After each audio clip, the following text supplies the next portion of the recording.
Hi there, and welcome to Market Call here on BNN Bloomberg. I'm Paul Bagnall. Greg Dean is on the show today. He's founder and lead investor at Langdon Partners. He'll take your questions on global small cap stocks. So get ready to call us toll free. In fact, pick up your phone and call us toll free right now. The number is 1-855-326-6266, or you can email us with your questions on global small cap stocks at marketcall@bnnbloomberg.ca. We are just minutes away from taking your questions. In the meantime, Greg, welcome to the show. Thanks for having me, Paul. You say that your approach to investing seeks to capitalize on volatility and uncertainty, among other factors. We've had lots of that in the first half of 2025. The markets plunged, markets have soared.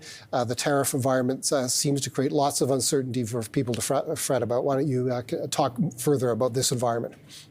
Yeah, I mean, we call it ideal hunting ground. At Langdon, I think people who have long-term wealth creation objectives need to remember how important it is to see volatility and not see volatility as risk. Because if everything just went up in a nice, 45-degree line, there'd be no opportunity to outperform. You'd be in some sort of median outcome. So we love pessimism, we love volatility, and I think we've seen, like you said, a healthy dose of those and a bunch of uncertainty so far this year. How much pessimism do you think we see right now? I mean, markets are at record highs. Stocks, crypto is going through the roof today. Do we see a lot of pessimism today? Depends where you look. So in the large caps, no. But if you go down cap, some of these companies that have been listed for a decade and they tripped under $1 billion, so now no one's allowed to own them, or they don't have any analyst coverage, they're waiting for the phone to ring. And so there's lots of opportunities down there. What do you look for in a small cap stock before you add it to your portfolio? We take a long time to get to know companies. We also get to know the people who run the company. So we look for long-term track records of success from the management team. We look for cash generative businesses and business models. So we don't like debt. It's one of the things that we're most allergic to. And so we're just trying to find businesses we can understand, run by people that have done a really good job for a long time. So it sounds really simple, and often you're the only one, or it feels like you're the only one doing the work, because there aren't 30 initiations and 10 conferences that this company attends every year. Right. How much analyst coverage is there on the stocks that you tend to buy? Somewhere between 0 and 6 or 7 analysts. Right. Very, very different than large cap. And what is small cap to you? What range of market capitalization equals small cap for you? So $500 million to $5 billion in whichever country we're looking. We're in 23 different countries typically in any given year, which that sounds really big to most people. But when you look at these definitions of small, they've only gotten more distorted relative to large, because as we saw last week, NVIDIA's $4 trillion now. So just the dispersion between small and large is just getting wider. Okay. Greg Dean is our guest. He's at Langdon Partners. Right after this break, he'll begin taking your questions on global small cap stocks. So get your questions in. Our toll-free number is 1-855-326-6266. The email address is marketcall@bnnbloomberg.ca.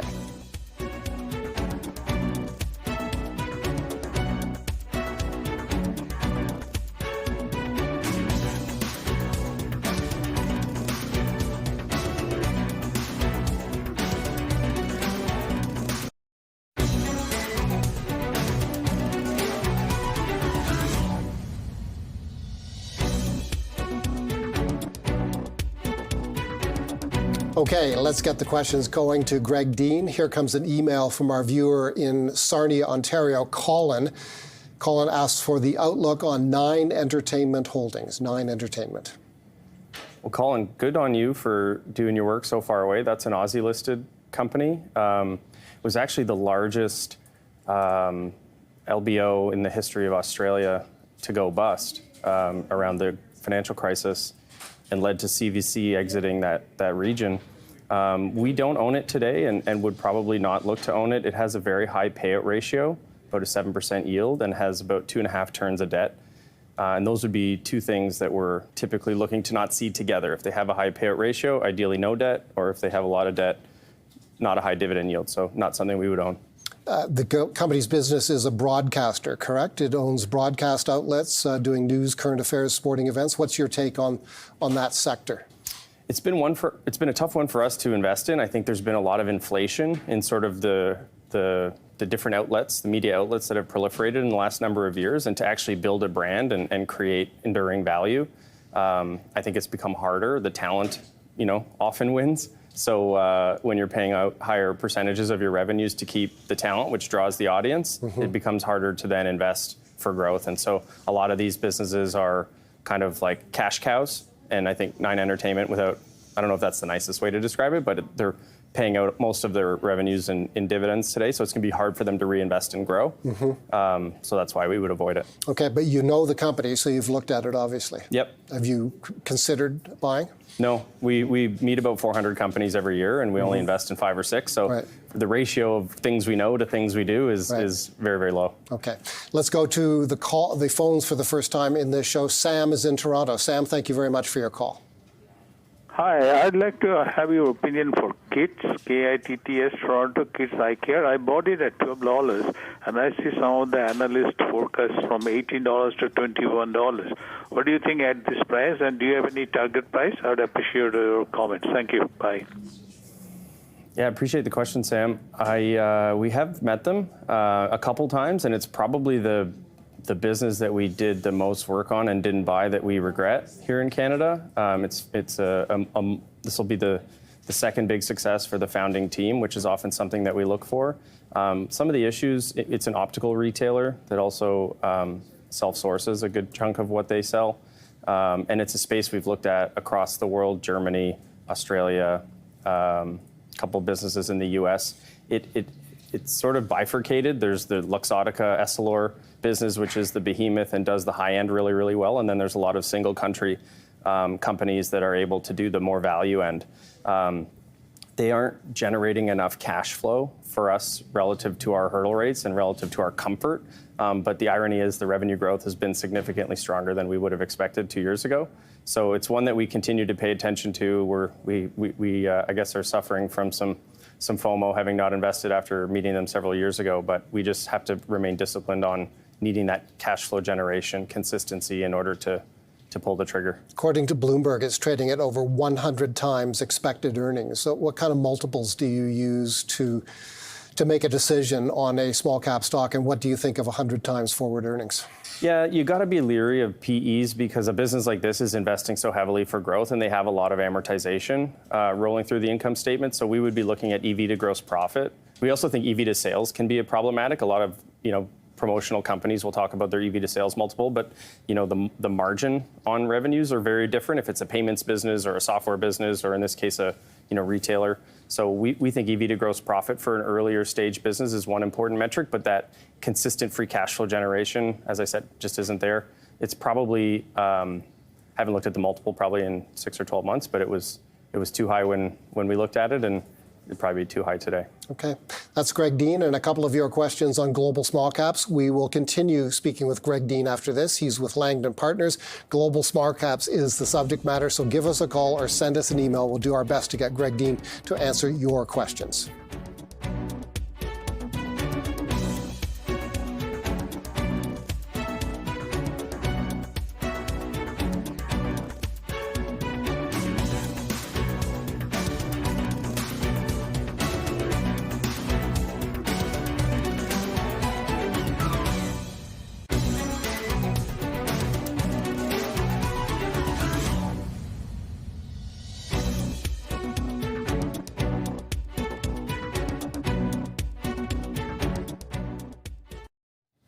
Okay, let's keep the questions coming to Greg Dean. His subject matter is global small cap stocks. Our next caller is Frank in Calgary. Frank, thanks a lot for your call. Oh, thank you very much, and good morning to both of you. I really appreciate the show. And Paul, I heard you're retiring. Too bad. You're a great guest. But over to the other gentleman there. Could you please talk about Birchcliff Energy, the good, the bad, and ugly, and also the future of this company with Canadian LNG? Thank you very much, and have a great day.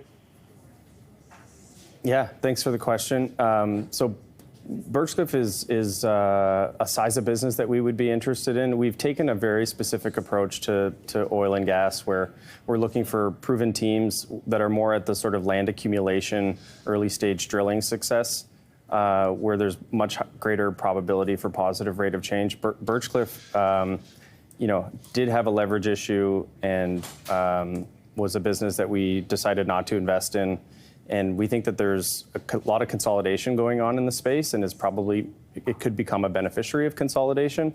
But we've chosen to own some companies that avoid leverage, have a longer track record of success with the management team, and where we're taking less commodity price risk. So we don't own it today and wouldn't advise owning it. But small and mid-cap energy producers are a sector that you do invest in, correct? For our Canadian portfolio, yes. Right. And what do you look for in terms of attributes in that type of stock? So ideally no debt, because they're at the early stages of finding and developing a resource. Very significant focus on downstream and takeaway capacity, because as we've seen, these differentials in Canada have only become bigger problems as the U.S. has figured out how to extract hydrocarbons from unconventional as well. And so, we want to find management teams that are trying to build full cycle value, which typically means owning or partnering on your infrastructure. And then ideally management teams that have done this sort of buy, build, and either exit or partner several times in the last 5-10 years. It's very hard. It's a lot more challenging than 10 plus years ago, when you could just get to 5,000 BOEs a day and find somebody willing to bolt you on. That's his take on Birchcliff. Let's go to Terry in Edmonton right now. Terry, thank you for your call. What's your question to Greg? Good day, gentlemen. Yeah, there seems to be a lot of interest in the REIT space now with this takeout in Toronto. And my question was on Allied Properties. It seems like it's not very pricey. And do you think that there could be someone in the world interested in this? Thank you very much. Thank you for the question, Terry. Yeah, we think Allied has a collection of some very high quality assets. We spent a lot of time during COVID trying to understand from Michael Emery how he thought the world would unfold in terms of not just consumer behavior, but employee behavior. And obviously everybody, I think in hindsight, probably underestimated the persistence of work from home. And so we've not owned it. One of the issues for us is these are essentially income pass-through vehicles because of the nature, like the definition of a REIT is they have to pay out all their cash flow. And most of them are levered 7, 8, 9, 12 times.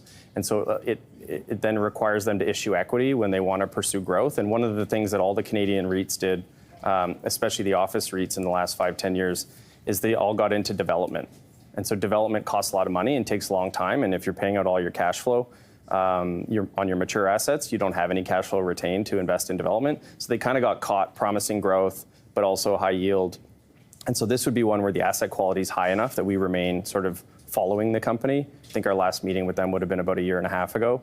But it isn't one we've been able to invest in at this time. So you've mentioned debt a couple times in the program. I think you said it's one of the things you are, quote unquote, allergic to. Do you ever invest in REITs? Because I think REITs consistently have debt on their balance sheet. That's part of owning real estate. Yeah, so we would prefer real estate operating companies, which is a bit of a technical difference, but those are businesses that have much more flexible capital structures. So the real estate investments we have today are structured as an operating company versus a REIT.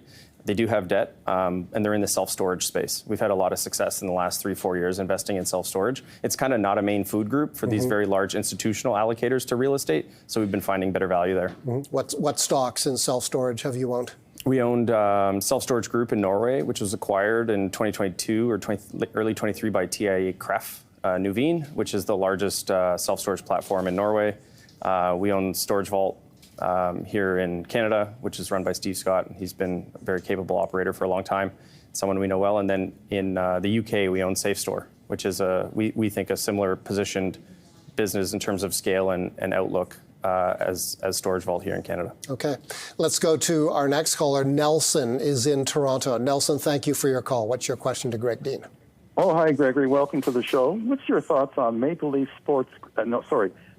Square Garden Sports Entertainment? Nobody follows it. Nobody talks about it. But all these franchises seem to go up in value if you're very patient. I'll hang up and listen to your response. Yeah, well, I'm also a huge sports fan and have been my whole life. So even before I was investing, I was following these sorts of things. Man United and Juventus, Formula One, all of these things are public or were public. MSG is a really interesting asset. I think our struggle is with the management team. It's pretty well documented that the controlling owner of that business, the Dolan family. This Dolan you're talking about? Yeah, has had some pretty public challenges, issues over the years, and governance and stewardship are critical to our long-term investment comfort. And so despite how unique and irreplaceable we believe the assets are, we just don't think we could get over the person running the business. Having said that, I'd love to visit the Sphere. I've heard it's amazing. And so they are still good builders and developers of assets, but partnering alongside them on a long-term basis wouldn't be something we'd be comfortable with. When you look at I've never looked at the financial results of Madison Square Garden. When you do you get a strong sense of what the teams are earning and how much profit growth is happening at the team level? No, the closest we ever got was on Man United. This was probably 10 plus years ago. It was early days. There was sort of sponsorship concessions and then TV rights. And the reason there's been so much inflation in these franchises has been the TV rights. It's not concessions. It's not sponsorship. At that time, Man United had just put the Chevy logo on their practice jerseys. And this was like a huge unlock but it was maybe 20, 30 million pounds a year, dwarfed by the size of these broadcast deals.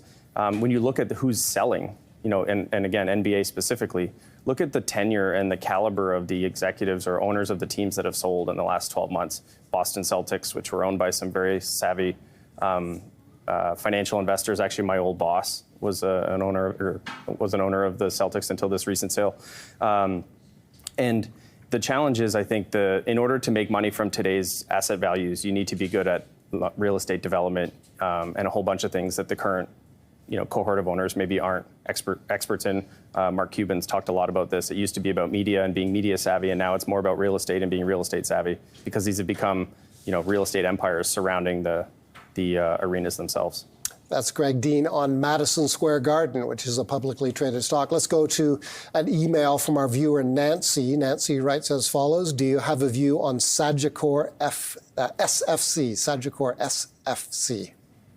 Yeah, the fixed annuity business or space broadly is one that we've spent a ton of time on. We own Westaim here in Canada, which is basically converted to an insurance-led asset management firm after spending 10 years as a publicly traded private equity firm within financial services. They sold 2 of their assets and went all in on their third asset, which is a private credit manager that they've merged with an insurance writer in the U.S. called Ceres Life. And so, we've studied Sagicore. We've studied a number of the other ones. There's a bit of an issue, we think, around the cap table. They have sort of a Caribbean business, now a U.S. business, and a Canadian business. There's a lot going on for a company that size. So it's not one that we've invested in and probably don't have a recent view on in terms of valuation or upside. Okay, Sagicore is a Toronto-based insurance company. Let's go back to the phones. David is in British Columbia. David, thanks a lot for calling. Yeah, thanks for taking my call. I was calling regarding Logan Energy. They're in the Montney, and when they opened this LNG plant in Kitimat to export this stuff, I thought they were in a good place to benefit from this, and it just seems to be sticking around 64 or 65 cents. And I was wondering what's the catalyst to get these guys going. Us too. It's in our 18 stock Canadian portfolio. We have a lot of respect for the management team there and have made money with them for over a decade in their prior ventures. If you were looking for LNG exposure, I'd probably move you to Tourmaline, which is a much larger operator. We'll have much more control and influence in sort of how LNG takes shape from today, and also much more exposure. But a business like Logan, we think is interesting for a couple of reasons. One, they're probably growing revenues and production this year a couple 100%, as well as cash flows. They have under 2 turns of debt, closer to 1.5 turns of debt. And, it's taken them a good amount of time to kind of build out the resource. They decided not to just, drill their 30 best wells and then hope people would pay them for the value on that. And that's the type of longer term development that we like to see.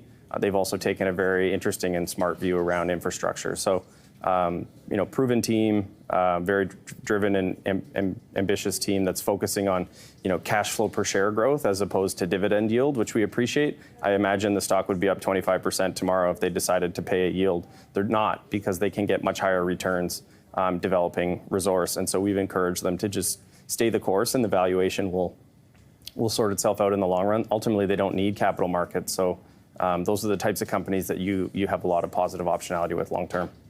Thanks for that question, and thanks to Greg Dean for those answers. We'll take a break, and when we come back, Greg Dean's past picks are in focus.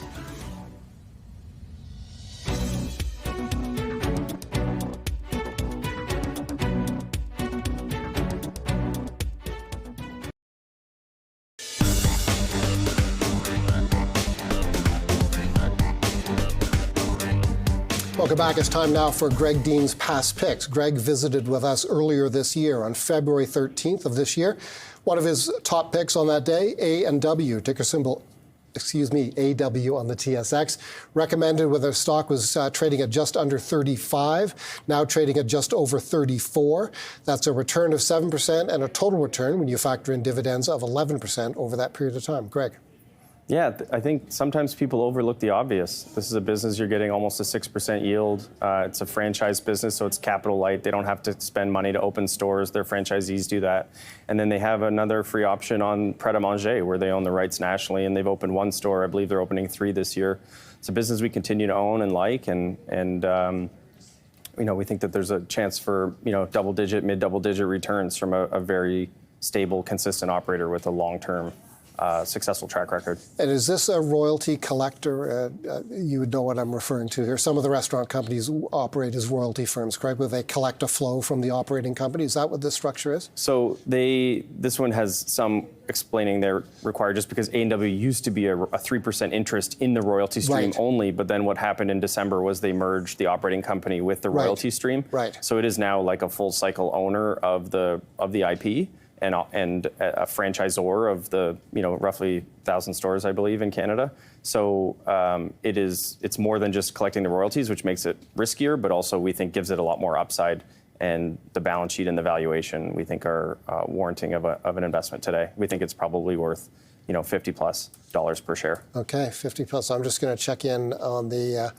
And as you say, it's very, very lightly covered by analysts. Only 2 analysts cover the stock. Okay, number 2 on that day, Bay Current.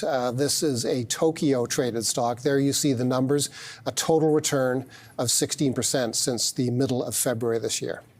Yeah, they sold off, we thought, unfairly when one of their largest customers, Pfizer, ended a contract early with them a couple of years ago. They're basically the 4th largest professional services consultant in Japan. So think of Accenture. Accenture is actually in Japan. They're much smaller than them, but founder-led still, and they're growing revenues 20+% a year, operating margins of north of 25% as well. So a rule of 45, a rule of 50, which you're not supposed to get in outside of software. And we paid 12 times EBITDA for this business at the time because of some short-term issues. So it remains in the portfolio today. The weight has come down, but we still really like the business and the team. Okay. And the final pick on that day in February of this year, SmartCraft, ticker symbol SMCRT. And where does this one trade? What country is this one trading in? Yep, Norway, construction software. It's been, think of it as almost like one constellation within like a CSU or a Constellation Software. They're construction software across Northern Europe. Very, very small business, roughly half a billion US. But very thoughtfully assembled and very high margins. It's actually a software business with no debt today that you can buy on earnings, not even free cash flow. That's growing, 15+%. So one of the largest holdings in our fund. We really like the business and the valuation today. And they are searching for a new CEO. The CEO decided to retire effective year end, and we're very confident the board will select the right person there. Okay, those are Greg Dean's past picks from February of this year. A&W traded right here in Toronto, Bay Current traded in Tokyo, and SmartCraft traded in Norway. We'll be back with Greg right after this. He's at Langdon Partners. He'll continue taking your questions on global small cap stocks.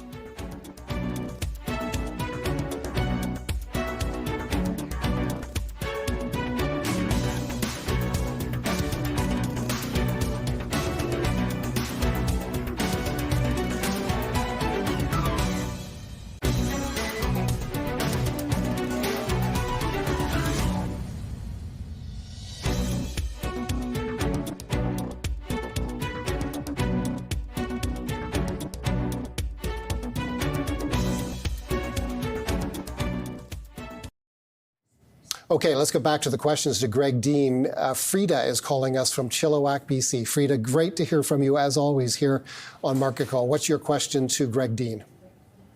Hi, Greg. I'm interested in Vermilion Energy and what your opinion is going forward. Thank you.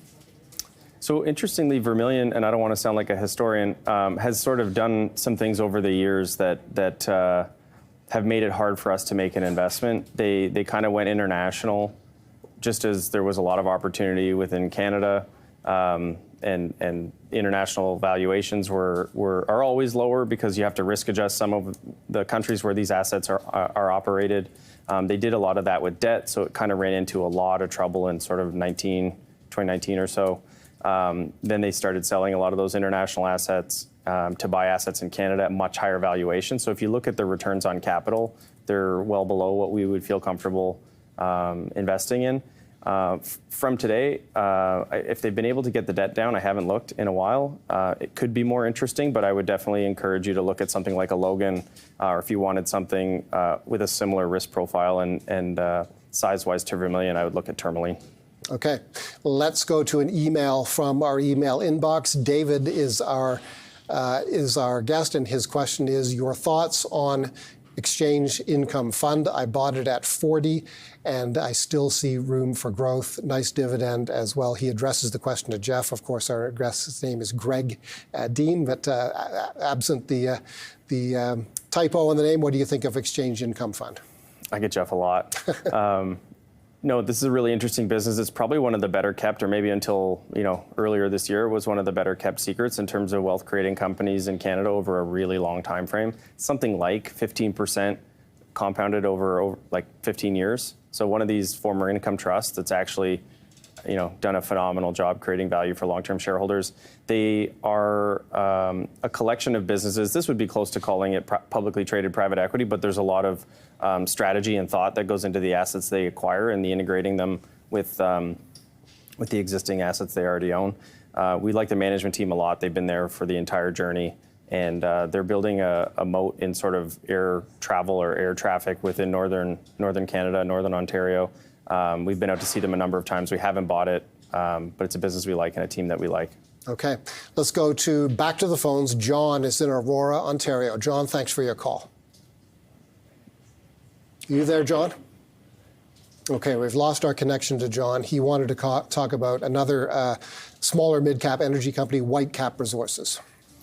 Yeah, so I've known Grant Fagerheim for a long time. I think he's done a great job of what I'll call building sustainable yield from an oil and gas company. It's really hard to do because of how capital intensive these businesses can be. And he decided a long time ago, when the junior space sort of went by the wayside in Canada, that he could pivot the business to being more of an intermediate and focused on sustainable yield as well as reasonable growth. So I think he's done a really good job of that over a number of years. It's not the profile of business that we would want to own for that reason, because we don't need the yield. Our hurdle rate is 15%. We're here to compound capital over a long period of time at a very high rate. And so if we're getting half the capital back and only half the growth that you could get otherwise, it just doesn't suit us. It sort of sits in the middle, which is why we own a Logan that's focused entirely on production and cash flow per share growth.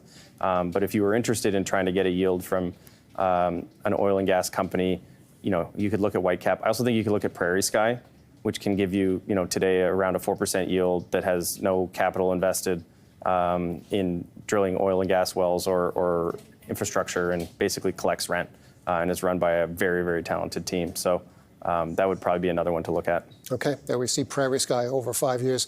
Let's go to Brad. He is in Calgary. Brad, thank you very much for your call. Thanks, Paul and Greg. Thanks for taking my call. First-time caller, and my question is on Dundee Corporation. I was wondering if I could get Greg's opinion on Dundee Corp. Thank you. Yeah, we come back to it, I would say, every couple of years. There's some really interesting stuff in the business. It's a collection of assets within real estate that we think could be interesting. They had a ton of exposure to the development around the distillery district, if you remember, for the Pan Am Games, things like that. There's some interesting things you just need to be mindful of with the governance there as well. You can see it's a multi-vote on these shares. Not one that we've owned. We do like sort of stranded or mispriced assets and or companies, especially when they have strong stewardship and alignment. So the CEO is a very large owner of this business, which can be good when the incentives align. It's not one we own today, but it is one we continue to pay attention to. Okay, thank you, Brad, for your question on Dundee. We'll be back with Greg Dean right after this of Langdon Partners, and we'll continue taking your questions on global small cap stocks.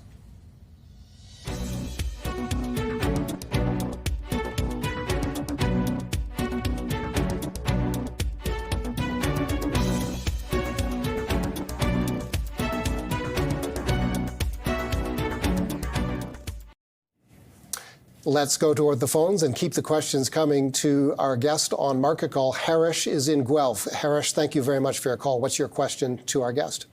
Hello. Good afternoon, everyone. Thank you for taking my call. I was looking at the two companies in Canadian stock market for quite a bit of some time, OpenText and Enghouse. Both are slightly different markets, but if I look at the chart pattern, so they did not go back up since 2020. Mid-2020, they were at their peak. Enghouse was ranging in 70, and OpenText was ranging in 60s. And now, even though if I look at the last 1 year, their chart is not indicating me that they're improving. And Enghouse is trading in the range of 23 now, and OpenText is trading in the range of 38 now. I'm not too sure whether the fundamentals of the business are changing, or is there any anything else going on, or is there any possibility they kind of go back? Okay. Thanks for the question. We're going to turn things over to Greg now, and he's going to answer you on OpenText. What are your thoughts on OpenText? Well, interestingly, the OpenText Enghouse comparisons, they don't really suit the businesses themselves. OpenText much larger, very levered. Enghouse, never runs with any debt, has a tremendous amount of net cash on the balance sheet. But interestingly, the CEO of Enghouse is also on the board of OpenText and has been involved in the deal making there for a long time. So there is a common thread beyond the question more around the charts. I would say, OpenText having done a very large deal and having sort of levered the balance sheet, we think significantly in order to do that deal. The CEO there, Mark, has done a good job over a long period of time acquiring and integrating companies bigger than him. So wouldn't bet against him, but it doesn't have the attributes of a business that we would feel comfortable investing in. So we don't own it and have never owned it. Enghouse we have owned and sold it last year. It's a much smaller version of Constellation Software that we think is cheap. But if the nicest thing we can say about a business is that it's cheap, it's time to move on. So we don't own it today. Okay. Mark is in Ottawa. Mark, you're up next. What's your question to Greg Dean? Thank you for taking my call. My question is on Storage Vault. I've owned it for a decade, and I just feel it's totally undervalued compared to its U.S. peers. And based on its performance the last, call it 3 years. I'd like to know your outlook, please, and thank you. And this is one you own, you've told us already, correct? Yeah, and probably been following it for not a full decade, but somewhere between half and a full decade before we invested in it last year.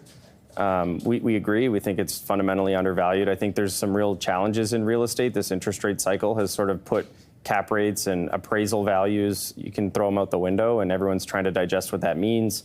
And most large, institutional real estate investors do not have exposure to self-storage because you can't put large dollars to work. Part of what we like about it is that it's very good cash-on-cash returns. And this business in particular, Storage Vault, has invented the 13th payment cycle. They charge every 2 weeks as opposed to bi-monthly. And so they end up getting an extra payment from their customers. It's not just unique to them. It's a model, tried and true model that others have used around the world. But it just gives you an insight into how obsessive they are in terms of focusing on value creation and optimizing their operations. So you don't have to drive very far from, anywhere in the GTA to see one of their sites, but they are actually getting into some more secondary cities because those end up like great long-term exits to real estate developers, and they're very inexpensive to be able to open up sites. They call them shipping containers in fields in Europe. In Canada, we don't call them that, but that's how we see it. And so, Access has beautiful sites that cost $25 million to open, as well as some of these smaller cost sites. We're actually looking at a self-storage business in Japan as well. called AreaLink.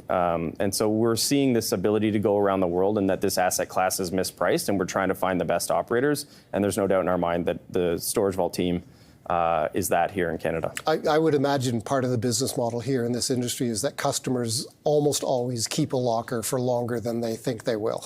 Yeah, correct? You think it's going to be a few months, it ends up being a few years, and you forget what the entry, rate was, because all you know is what you're paying now, and the price doesn't go down over time. Okay. Let's go to Hank in Orangeville, Ontario. Hank, thank you very much for calling. What's your question to Greg? Good morning, Paul. Thank you for taking my call. I'd like your guest's opinion on TMX Group, symbol X. Okay. TMX Group, operator of the Toronto Stock Exchange and other exchanges. Go ahead. Yeah, again, a sector around the world that we really like, harder to find in small cap land. I would say, we think TMX graduated from being a small cap, so we no longer own it. But we think it's a great business. There was sort of an argument to be made that they should either go around the world consolidating other single country exchanges or more horizontally acquire things adjacent to, equities. And that's what they've chosen to do. So the M&A strategy there has been extremely successful. They've carved out some very unique assets under some very interesting circumstances over the last 5-10 years. And that's driven a lot of value creation, things like trading of power, nat gas, things like that, alongside their existing business. We own Euronext, which trades in France, which has decided to do both horizontal and vertical integration. They're in the midst of trying to buy the Greek stock exchange. They own the Norwegian Stock Exchange, the French Stock Exchange, and are run, again, also by a great team. So it's a space that we like. I don't think TMX is, a bad business. We just think that the valuation is a bit stretched, and it's now too big for us. Okay. Thanks for the question on TMX, up 100% and change over 5 years and up about 32% over the past year. Here comes an email from Dana. What's the outlook, Dana writes, for Dye and Durham? The stock continues a long slide down and is in the news fairly often these days as well because of an uneasy relationship with a big shareholder. Go ahead. Yeah. Let's talk about Netflix playing out on in the stock market. This is a business that we do own. We made an investment late last year, and it was after seeing the CEO depart the business. He was not someone that we felt comfortable investing with. And the leverage there is the biggest concern for us. But we think that the value of the assets relative to the valuation makes it a worthwhile investment. It's a small investment for us today. But the fact that they, paid him to go away and he's done anything but go away tells you how challenging that situation is. And we think that in order for the business to turn the corner, they probably need to monetize their financial services business, which is the business they bought from TELUS a number of years ago, which is likely to happen this year, given, the conversations we've had with the management team. The new management team is in place. We actually are going to be talking to them in the next couple weeks. And we feel comfortable that it's mispriced, and we also worry about the leverage. So the upside to us is probably 2 to 3 times on the equity, but there's some risk between here and there, and we're very mindful of that. So it's a small weight in the fund. So do I hear you saying you're supportive of the position of the unhappy shareholder? No. The unhappy shareholder is unfortunately the old CEO. He's come back to agitate for all the sins of his own past, and I'm not sure that he'll be successful in doing that, but it just become like pure drama. So we're focused on the fundamentals and the long-term value creation and trying to completely avoid all the noise. Okay. Thanks, Dana, for your question on Dye and Durham. That's it for calls today, but don't go away. Greg Dean will share his top picks in the world of global small-cap stocks right after this break.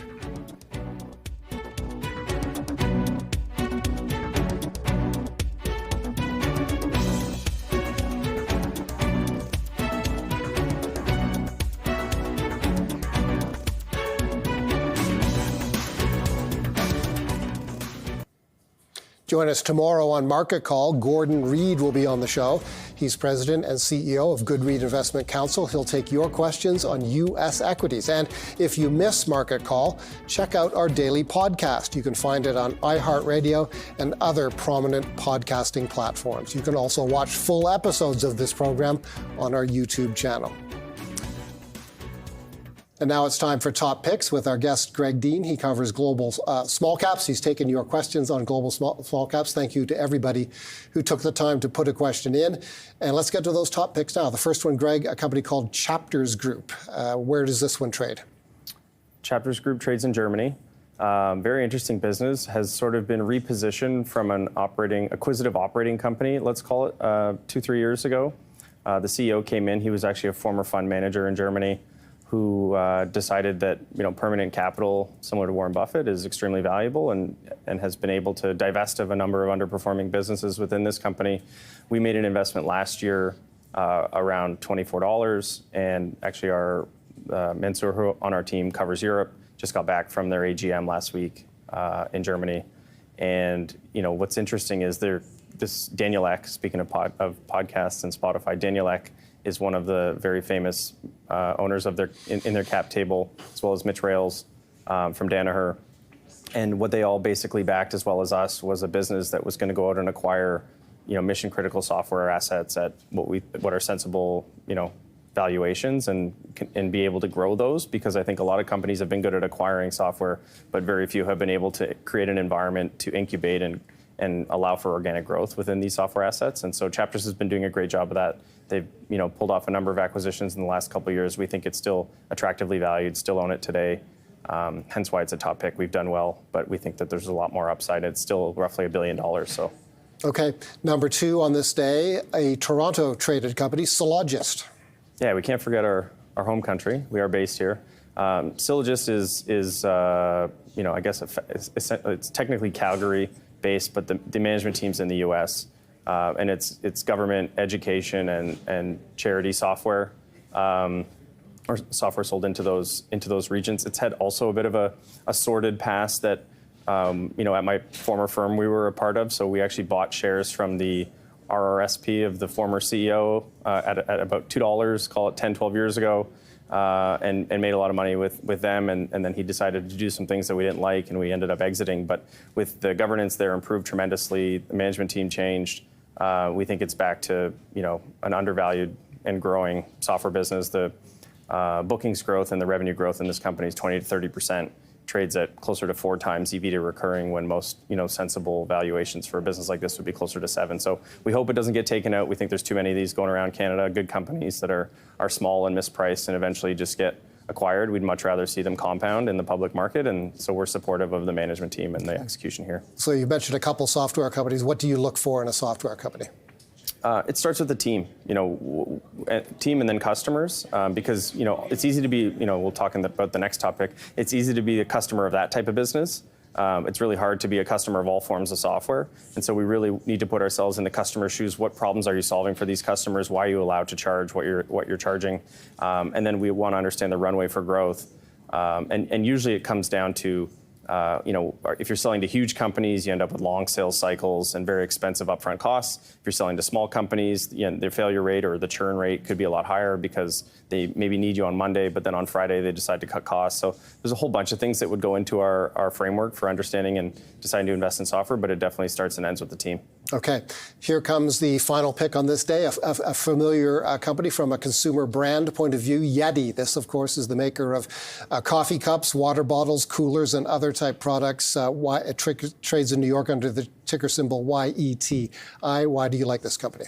Well, it's funny. I didn't realize this at the time we made the investment. We own about 32, 33 companies in our global portfolio, but this one probably gets half the airtime when we're talking to clients. Everyone's a customer or can tell us the last product they bought or their favorite color.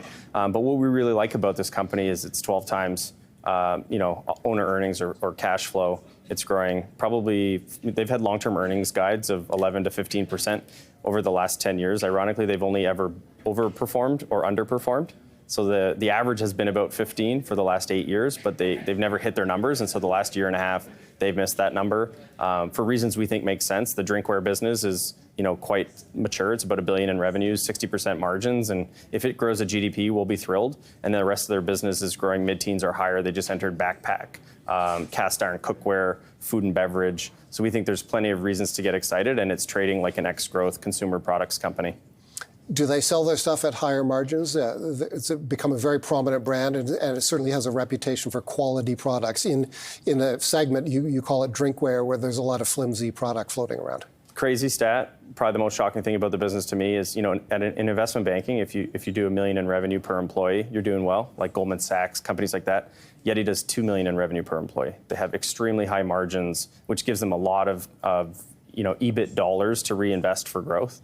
And sometimes those growth investments don't pay off next quarter or next year. And so then the stock market wants to, immediately haircut the business. So tariffs have been an issue, and we think they're working through tariffs, but we think the sustainable earnings are $2+ this year, and we think that there's line of sight to grow to $4 in earnings, and the stock trades at $30. So a lot of upside. Okay, those are Greg Dean's top picks on this day. Chapters Group AG in Germany, Sologist here in Toronto, and Yeti in the United States. Greg, thank you so much for being our guest on Market Call today. Great to have Greg Dean along. Let's take a very quick look at markets before we go. Here's a look at the big three in North America from a Canadian point of view. The S&P TSX Composite Index continues to move higher. It's now up by more than half a percentage point. The S&P 500 has picked up some upward momentum. It's now up by 1/10 of a percentage point, and the NASDAQ Composite Index up by 1/3 of a percentage point to 20,650 points.